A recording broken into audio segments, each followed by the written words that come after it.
How many of you have I met before, have I seen before? So this is many people who I do not know. But you are our voters. And I want you to know what a privilege it is to have a chance to speak to you. This is a very profound experience. And I'm very aware, as I go through this experience, that I am a woman, particularly as a woman, living in a country where it is very unlike other places in the world, some of which are places where if I were to say a fraction of the things that I say in criticism of my government, it's very reasonable to assume I might be hauled off to jail and tortured, possibly even worse than that. So I'm quite a romantic about American democracy as I go through this experience. And it's also very profound to be in a state in Iowa. I feel the same thing in New Hampshire. You get the same feeling in South Carolina and Nevada, but not like you do in New Hampshire and Iowa, where you are obviously very clear of the power that you hold. And you seem very clear about the very consequential nature of your decision that you will have to make by February 3rd. And you seem aware that your decision could have consequences not only for this country, but for the world. And also, I know for those of us who are either Democrats or even Republicans, anyone who feels very strongly that it would be best for this country that Donald Trump were not president for a second term, it is particularly consequential because there is a decision to be made, which is always two different things, but this year really feels like two different things. Where should the country go, and what would best win the election next year? I understand all of that. And I just respect that you're giving me an opportunity to be one of the people that you're listening to. There are 1,726 candidates after all. They're all really good people. I've come to have some deep affection for several of them. And I don't think of myself as running against anybody. I think of myself as running with a lot of really good, smart people. And like I said, I'm just grateful that you give me an opportunity to tell you how I see things and what I would do if you decide to make me president. I think sometimes in our lives we look to see the history of our parents, the history of our family. We try to get a sense of where things were before in order to have a better sense of where we are now. And sometimes that's not only as part of a family, it could be a culture, it could be color, it could be our ethnicity, it could be our religion. And I believe that right now we need to be thinking about those things in terms of our being American. Not just in terms of the culture, the history of a particular tribe, but what it means at this moment to be an American and where we are as a country related to our history. So I'd like to begin with a little thumbnail of what the context, the historical context is of this moment in our history as I understand it. First of all, let's go back to 1776. In 1776, some very brave men signed the Declaration of Independence. And in signing the Declaration of Independence, they were risking a lot. Because if the British had won that war, they would have been executed as traitors against the King of England. And with the signing of the Declaration of Independence, they posited earth-shattering, radical ideas. The most enlightened and aspirational principles that had ever formed the founding of a nation. They were ideas that completely overthrew centuries of a monarchical and aristocratic system. They were ideas that completely repudiated aristocracy, completely repudiated the idea that only a few people would get to win. Rather saying that everyone should get to win, that God gave everybody inalienable rights of life and liberty in the pursuit of happiness, that governments were instituted to secure those rights, and that the people had the right to alter or to abolish the government if the government was not doing its job. Now, that's where it all began, and that's also where it got very gnarly. Because on one hand, these ideas were radical, and they are radical, and they changed the world. On the other hand, and we all know this, out of the 54 signers, 41 of them were slave owners. My point being, we have always been both. It's been true from the beginning. It's built into our characterological DNA. This is the American story. It's a bipolar type of thing. On one hand, we are built on these aspirational principles, the most enlightened. And on the other hand, even though that principle is a space of possibility for human beings to soar, for human beings to become all that they could possibly wish to be, greater than any in history, at the same time, from the very beginning, in every generation, and including ours, there have been forces in this country which have represented the most violent perpetration of transgression against the principles on which we purport to stand. Now that is the story that every generation of Americans inhabits. And every generation decides the chapter that we will write in this ongoing story. Now, if you look at our story through time, the narrative is that we do tend to self-correct. So slavery was responded to with abolition. The institutional suppression of women was responded to with the women's suffragette movement. Segregation and institutionalized white supremacy in the American South was responded to with the civil rights movement. And there are other examples. Denial of the right to marry for gay people, met with the marriage equality movement, genocide and cultural annihilation of Native Americans. Even now, you see Americans standing up at Standing Rock, seeking to right that historical wrong. What our generation is going through is the latest iteration of the exact same pattern of anti-democracy versus democracy that other generations have been through. In our time, it's not one particular institution. It is a corrupt and sociopathic economic mindset that has corrupted our government and hijacked our value system. Now, when it was slavery, suppression of women, segregation, these were evil institutions, and it was clear to see what needed to be done. Abolish slavery, give women the right to vote, dismantle segregation. With ours, it's more like a cancer that has metastasized. It's more like a cancer that is wrapped around some healthy organs. So you can't just excise it. You have to really understand it. You have to really see where it is. It's not that hard to do once you do. But when you do, you realize all the places where it is. You gotta be careful. You don't want to just blow the whole thing up. There's some healthy organs there. So you don't want to blow up your government. You don't want to blow up your economy. You gotta be really careful. But we're not going to be able to do that operation, as it were, in our generation until we get clear what happened here. Now, to those of you who are young, a few of you are young, and I'm not going to whitewash or romanticize American capitalism or American government before the 1980s, but I do want you to know it wasn't always like this. Before the 1980s, I'm not saying America was always perfect.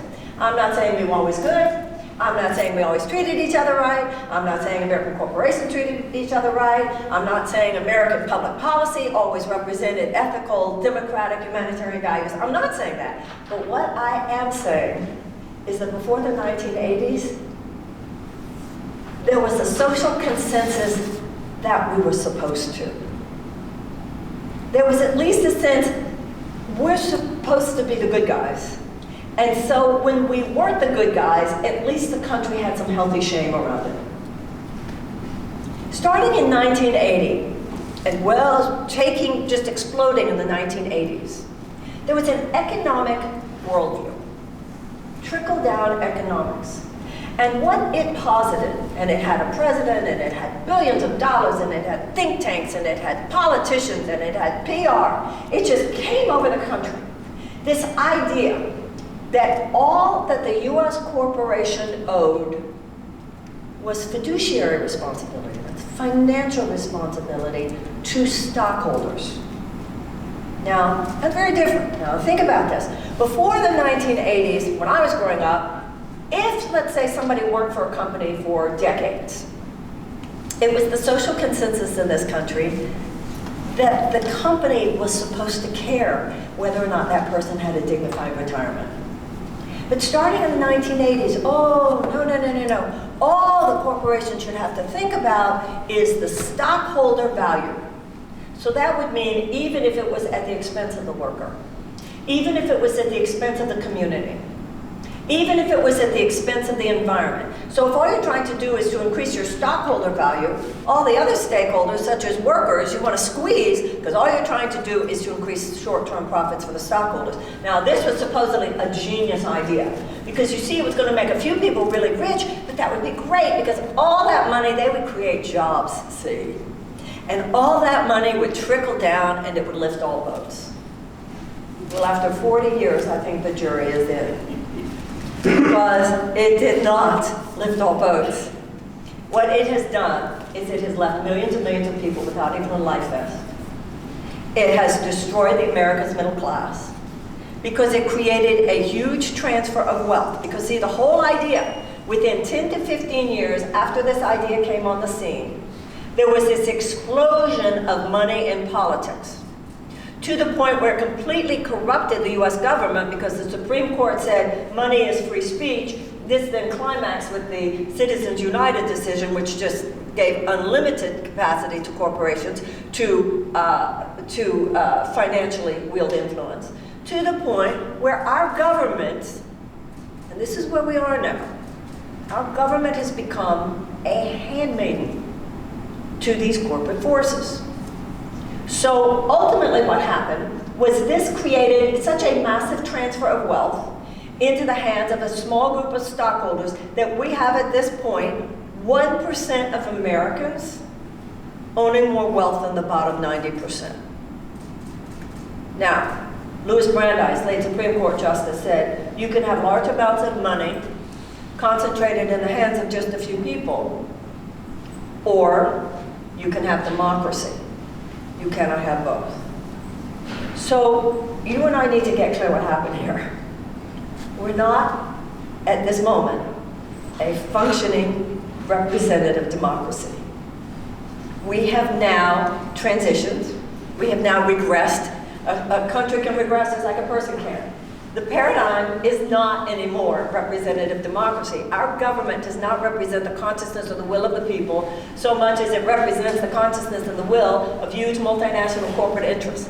Our government does more to advocate for short-term profit maximization for huge corporate entities, whether it's health insurance companies, big pharmaceutical companies, gun manufacturers, chemical companies, agribusiness companies, food companies, oil and gas, and defense contractors. That's basically the corporate matrix of aristocracy. It's like a corporate aristocracy.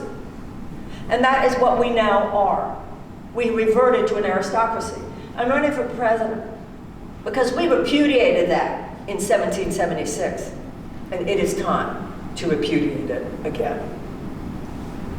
Now, when in this country, generations have pushed back, and that's been the great tradition in this country, to push back against overreach by capitalist forces. When that happened in our past, it did not happen because the government led the way. The abolitionist movement came from the people. It was the people, out of the early evangelicals and Quakers, the people rose up and the people stepped in. Then you get your political trajectory towards the abolition of slavery. Same with women's suffrage. The government didn't wake up one day and say, oh, let's give women the right to vote, shall we?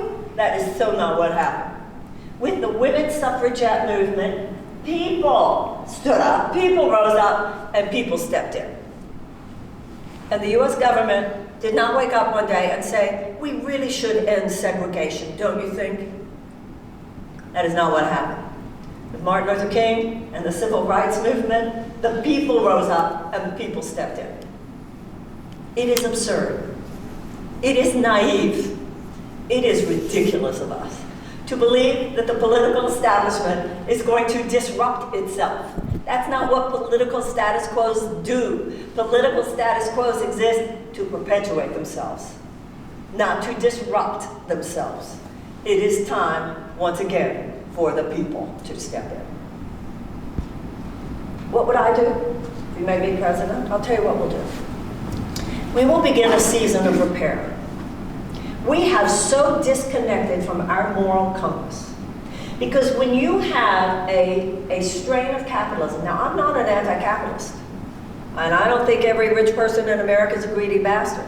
I don't think the average American who makes money wants to feel that they're doing so is at the expense of somebody else having the chance to do so. This is not about people, this is about systems. But what has happened, and I do not believe, I don't personally believe, some people do, I don't personally believe that this disconnection from ethics is inherent in capitalism. It is a virulent strain of capitalism. It is a virulent strain of capitalism that says capitalism should completely be untethered to any ethical or moral consideration. If it causes runoff, if it causes contaminants in your water, if it causes toxins in your air, if it causes sickness for your children, if it causes carcinogens in your food, if it causes destruction to the earth, if it causes whatever it causes, hey, my only responsibility is the bottom line of short-term profits for my stockholders. If a person has no empathy and a person has no moral sense of responsibility to others, that person is called a sociopath. And that's what makes this a sociopathic economic system. When you have an economic system that displays and justifies itself, feels it has no ethical or moral responsibility in a public sense, and you have the government completely corrupted and taken over by that, you have a problem. That is the destruction of our democracy, and that, if we're not careful, could be the destruction of a whole lot more. But only the people can intervene. What we need to do is we need to repeal the 2017 tax cut. It gave 83 cents of every dollar to the very richest Americans and the very richest corporations. You see, the cancer underlying all these other cancers is the undue influence of money on our politics. But we will not be able to overturn Citizens United, the Supreme Court decision that made all that possible. It's unreasonable to think we're going to be able to overturn that anytime soon, but we can have legislation to establish public funding of federal campaigns, and we can have ultimately a constitutional amendment getting the money out of politics. In the meantime, this is what we need to do. Let's repeal that 2017 tax cut. It gave 83 cents of every dollar to the very richest corporations and individuals. Let's put back in the middle class tax cut, because that was a good idea, actually. Then what you do is you stop those corporate subsidies. $26 billion went to oil and gas alone last year. Martin Luther King said if they give it to poor people, they call it a handout. But if they give it to rich people, they call it a subsidy. Right? Next thing you do, you notice, remember, when these corporate forces, such as big pharmaceutical companies, oil and gas, etc., lobby Congress to the tune of hundreds of millions of dollars, it's not for charitable purposes. They're expecting a quid pro quo. And one of the quid pro quos that Big Pharma got several years ago was that the United States government surrendered.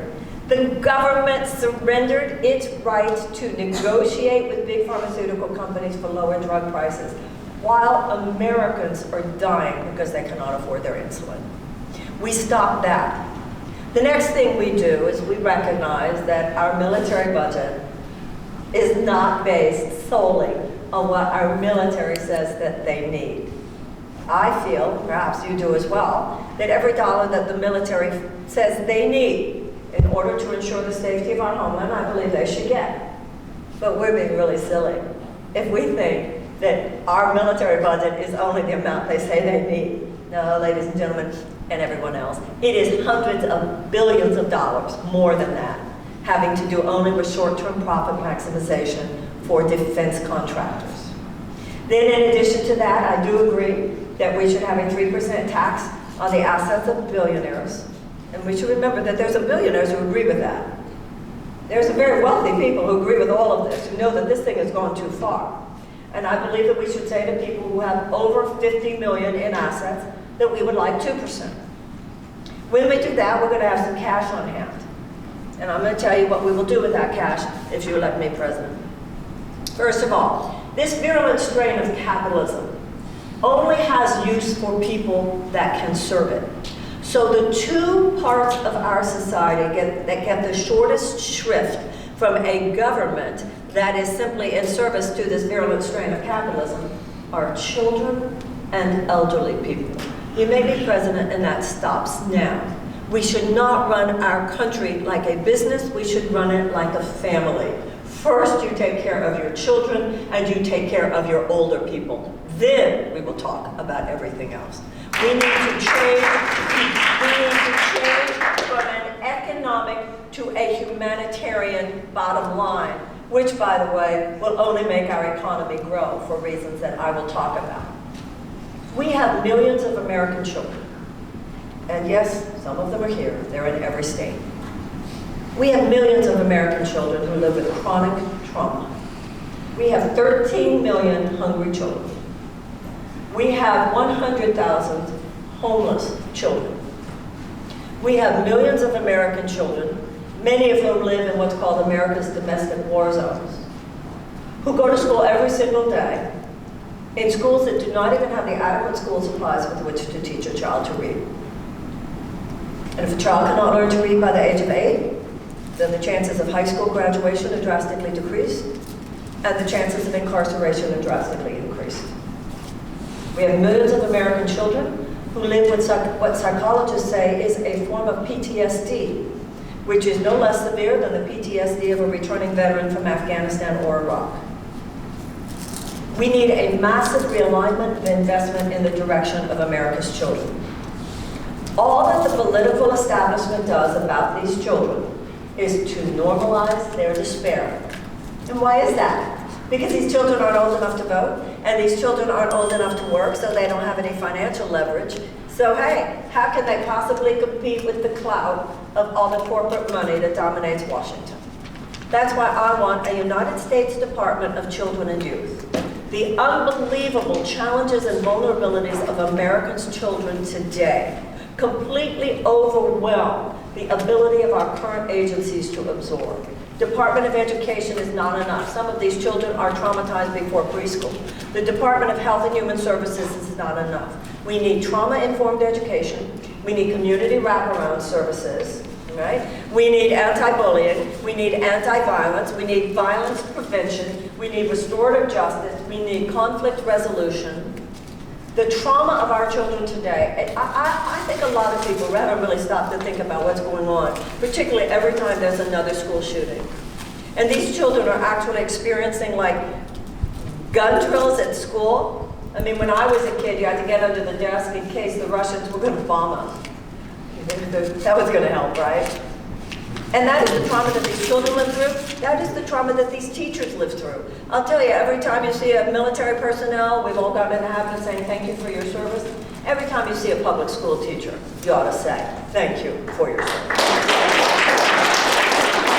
The obvious things we need are smaller classrooms. Obviously, we need to pay the teachers more. Obviously, we need to get rid of the high-stakes tests. Obviously, we need to return the art of teaching to the teachers. But it is so much bigger than that. Right now, we have one mental health counselor for every 1,500 children in the United States.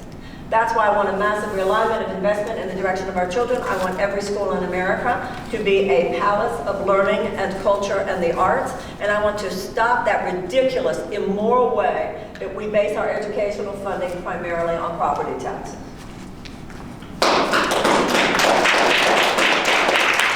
Next thing we have to do is to recognize that we have to have a World War II level mass mobilization to reverse climate change. If we do not do this, if we do not take radical action within the next 7 to 9 years, we could have within 15 to 20 years a level of social collapse unlike anything we have seen in the modern era.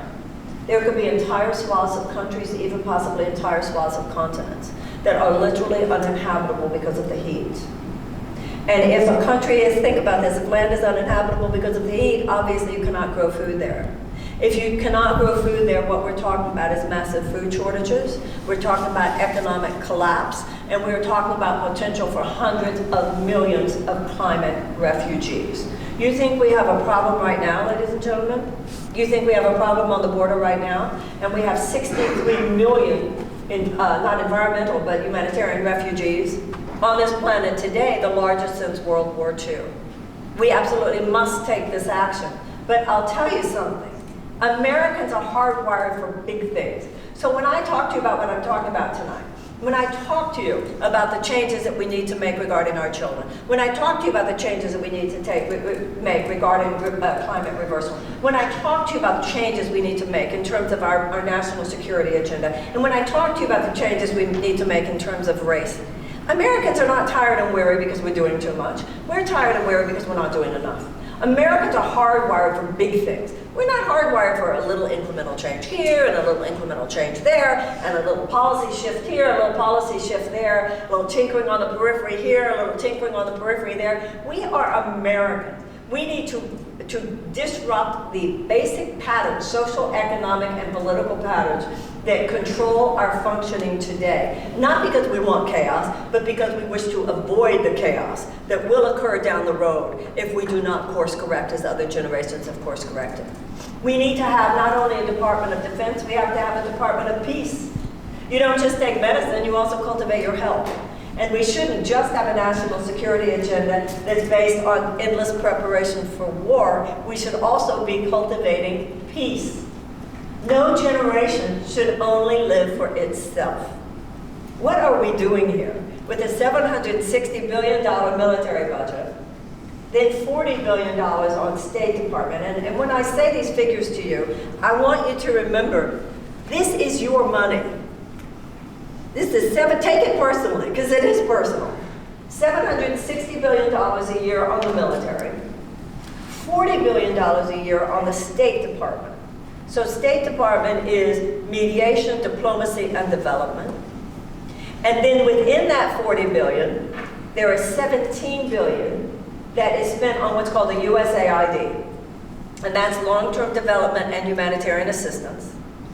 And then in addition to that, within that $40 billion also, is less than $1 billion that is spent on peace-building agencies. Now, some people don't even know what peace-building agencies do. Peace-building skills are just as sophisticated, just as much expertise as is military expertise, and in some of the places in the world where these people work, take just as much courage. And peace-building has to do with creating the conditions where peace is more probable and conflict is less probable. That has to do with expanding economic opportunity, it has to do with expanding educational opportunity, and it has to do with reducing human despair. Wherever you have large groups of desperate people, we should consider that a national security risk. Anytime there are large groups of desperate people, desperate behavior is almost inevitable, whether it's a corner of American city or a corner of the world, and desperate people are more vulnerable to ideological capture by genuinely psychotic forces. So for me, all public policy should be built around one core principle. What helps people thrive?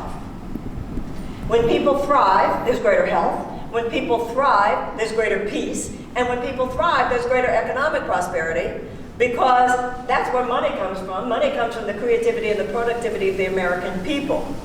But with a profit-making healthcare system, there's more money to be made on sickness and on health. With so much profit in the military, there's more money to be made on war than there is on peace. And this is what happens when you have short-term profits rather than democratic and humanitarian values guiding your civilization. This will not stop until we, the people, name it and step in. That's why I want a Department of Peace. I want the peace-building agencies to have equal weight at the national security agenda and the table of power as does the military. We should have a peace academy just as we have a military academy. We need to shift, just like we need to shift from a dirty economy to a clean economy. We can shift from a war economy to a peace economy. A war economy, 53 cents of every dollar is spent on war-related activities, but there's actually more money to be made with investment in infrastructure and in education. And please remember what I said about money. When people start telling you, oh, she's crazy because we don't, this isn't sound economics. Let's be very clear here now. When I said before, we need to shift from an economic to a humanitarian bottom line, it's not because I think that economics matters. It's because I realize, and we should all realize, that when you have an economic bottom line, all that this is doing is building an economy in which a few people thrive. Money does not come from a bunch of crumbs dropped from the table of corporate aristocrats in the form of job creation. Money comes, as I said, from the creativity and productivity of the American people. That's why anything that helps people thrive is what will ultimately make us more money. That is why we should have free health care. That is why we should have free college. That is why we should have the removal of those college loans. Think of all those people with $1.5 trillion in loan debt. And all people want to do is get in the game. Every time we say, particularly to a young person, I'm going to remove everything I possibly can that's a burden on you. I don't want you to have to worry about how to pay for college. I don't want you to worry about college loans, and I don't want you to worry about your health. The society is going to invest that in you, and this is what we want in exchange. Be everything you can possibly be. Manifest every dream you have inside you. Make it happen. That's society's investment, because society will be better off. Society will be better off if you're the mother someday you'd like to be, or the wife, or the lover, or the friend, the citizen, the producer, the creator, the artist, the business person. Whatever it is that you most want to be would help the society in anything that you might want to be. We now have governmental policy that thwarts people's dreams rather than supports people's dreams. And we have gotten used to asking pretty please. The whole point of America is that it's supposed to belong to everyone, and in it belonging to everyone is actually what makes America work. Now there's one other issue. What I want to do is help America look in the mirror. I've had a 35-year career working with people in times of crisis, and I think I know something about how to move through a crisis. You move through a crisis by getting real. You move through a crisis by telling some real truth for change. You move through a crisis by looking at yourself in the mirror, being honest with yourself about where you are and where you aren't who you say you are, where you do and where you do not live the principles on which you purport to stand, where you do have some things you need to clean up, where you do have some atoning to do, where you do have some amends to make, where you're called to rise to the occasion, to step in to the place of the greatness within you in order that the space within you can transform. That's how a person changes, and that's how a country changes. And in order for us to initiate a season of repair, and boy, we need it. We don't need to just tweak around the edges. If you tweak around, first of all, if all we're doing is tweaking around the edges, I don't even think that that will bring us a new president next time. I hope it does, but I will support whoever is running against him. But if we think that just tweaking it a little here and tweaking it a little there, oh, that's going to do it, I think we're in denial about the forces that are coming against us. And even if we do win the election next year doing that, those same forces will so be back in 22, and they will so be back in 24. We need to transform this country. We need to treat the root causes of our problems, not just the symptoms. If all we do is treat the symptoms, then the symptom is just going to morph into another symptom. Yeah, the next thing, the last thing I want to say before I open it up to whatever conversation you'd like to have, any questions you'd like to ask me, has to do with the issue of race.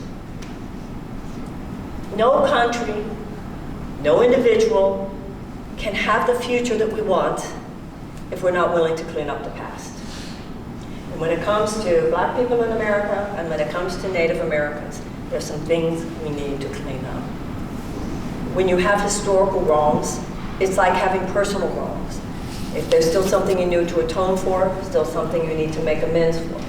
Now, with black people in the United States, it's not my experience or my belief that the average American is racist. It's not. But I do believe the average white person in America is very undereducated about the history of race in the United States. And I think we are a decent people, we're a good people. Like I said, the problem is not the American people. The problem is the divergence between our goodness and the way public policy behaves. I think that conscience not only should dictate our personal lives, I believe conscience should dictate our collective experience, which is our public policy. So, you had first slave ships came over here in 1619, was not abolished till 1865, almost 250 years. That was followed, except for a short period of time called Reconstruction, by another 100 years of institutional violence against black people. That's 350 years. Now, at the end of the Civil War, historians believe that there were between 4 and 5 million people formerly enslaved. And those people were promised for every former slave family of 4, we've all heard the expression 40 acres and a mule, with which to start over, try to rebuild their lives as free people. In the vast majority of cases, that promise was rescinded. And once the federal troops left the South in 1877, the white legislatures passed what were called the Black Code laws. And they were to ensure subpar economic opportunity, political opportunity, and social opportunity. And that inaugurated this next period of institutionalized violence. What do you call lynchings, if not domestic terrorism? What do you call Ku Klux Klan, if not domestic terrorism? Now, we're decent people. I'm sure we'd all agree, if you've been kicking people to the ground, and I don't know what could be worse, how can you, if the slavery and the period of that next 100 years wasn't kicking people to the ground, I don't know what is. And if you've been doing that for 350 years, you have a moral responsibility. And our public policy should have a moral center, just like private lives do. I don't think your government should have anything to say about your own private morality, but I think citizens should have everything to say about our public morality. If you've been kicking people to the ground for 350 years, you owe it to them. I'm sorry, you owe it to them. Number 1, stop kicking. And number 2, here, let me help you get back up. Now, Germany paid $89 billion in reparations to Jewish organizations in World War II. And it's gone far towards establishing reconciliation between Germany and the Jews of Europe. In 1988, Ronald Reagan signed the American Civil Liberties Act. The surviving prisoners from the Japanese internment camps during World War II were each paid between $20,000 and $22,000. So the idea of a people that has wronged another people paying economic remuneration is not a fringe idea, and it should not be considered that. And we don't need another study. We don't need to gather more information and more evidence. We don't need another commission. We need to start paying money back. And my plan is for a plan of reparations, $500 billion, that would be dispersed over 20 years. And it would be dispersed to a reparations council made up of people, maybe 50 to 75 people, black leaders from culture, business, politics, academia, etc. The stipulation on the part of the US government is that the money is to be spent on purposes of economic and educational renewal. But beyond that, it should be the black people and not white people who determine where that money goes. That's the whole point. If I owe you money, I don't get to tell you how to spend it. So whether it's historical black colleges, or whether it is de-gentrification efforts, or whether it's investment in minority businesses, or whatever, that would be for this council to determine. I'd like to point out also that there was a study recently that established that if black families created as much wealth as white families, and remember, if you have a black person and a white person in America and they have the same level of educational and professional achievement, statistically the black person still makes less money. But if black people in America created as much wealth as white, our economy would be $1.5 trillion larger. So this would not be a suck on the American economy. Just like when Martin Luther King said, injustice anywhere is a threat to justice everywhere. The stimulation of an economy anywhere is a stimulation of the economy everywhere, as long as it's stimulating to people rather than just this small group of people who are basically, despite all the propaganda, keeping the money among themselves. And we have to take some reparative measures regarding Native Americans as well. It would be a great blessing. Right now we have a toxic underground of racial turbulence. And in some ways we're getting worse. We're sliding backwards. Racial disparity in criminal sentence, we're sliding backwards. Mass incarceration, we're sliding backwards. Mandatory minimums, we're sliding backwards. Voter suppression, we're sliding backwards. So it is time for this generation to rise up. And I'm running for president because I challenge the idea that only someone whose career has been entrenched within the establishment that got us here, only one of them who were part of the car that drove us into this ditch could possibly be considered qualified to drive us out of this ditch. And it's not about the individuals, but it is about how that system operates. And if you want to see how that system operates, just look at that debate stage last night. And if you heard anything I said tonight, you were not surprised why they did not want me on that stage after the second debate. And you're not going to hear anything within that system about reparations, and you're not going to hear anything, not really, they'll talk about race-based policies. That's different. You're not going to hear anything there about really challenging the military-industrial complex, except Tulsi Gabbard. You're not going to hear anything there about questioning not only how we're going to pay for health care, but how come we're all so sick. The question, I don't want to just be a president who provides for payment for health care. I want to be a president who provides health.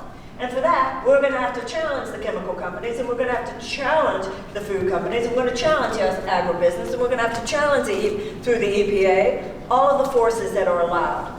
Through the dejuicing and disempowering of the FDA, the dejuicing, the disempowering of the FAA. How many more Boeing Max disasters do we need to see? How many more OxyContin and opioid disasters do we need to see before we stop enabling and protecting our corporate abusers? Who are we? What have we become? Our ancestors had they had a rambunctiousness that we need to reclaim. Sometimes I can't believe it's only Trump supporters who have that rambunctiousness. What has happened to us? And they don't say, oh, whatever the RNC says. So why are we saying whatever the DNC says? Let me tell you something. A political establishment elite on the left is every bit as damaging as a political establishment elite on the right.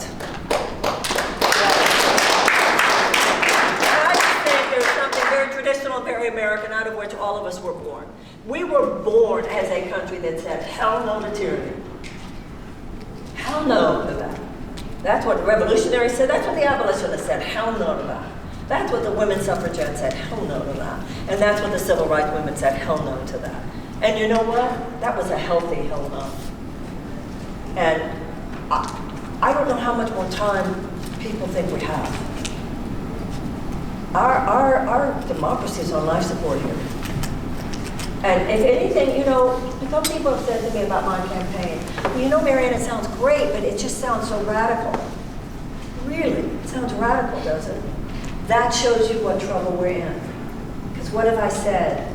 Feed the children, save the earth, create peace, and make right your historical wrongs.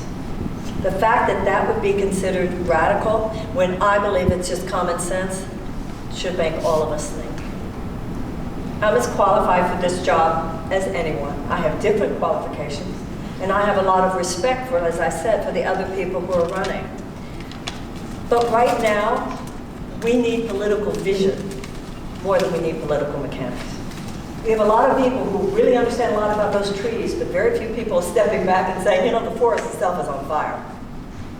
And sometimes you could have the best car mechanic, but the best car mechanic in the world doesn't necessarily know which road you should take to Milwaukee. And Franklin Roosevelt said, the primary job of the American president is moral leadership, not the administrative aspect. So I'm very grateful. I'm more than glad to answer any questions that you have, take any comments from you. Like I said, I'm just extremely grateful that you're listening to me at all. So thank you very, very much.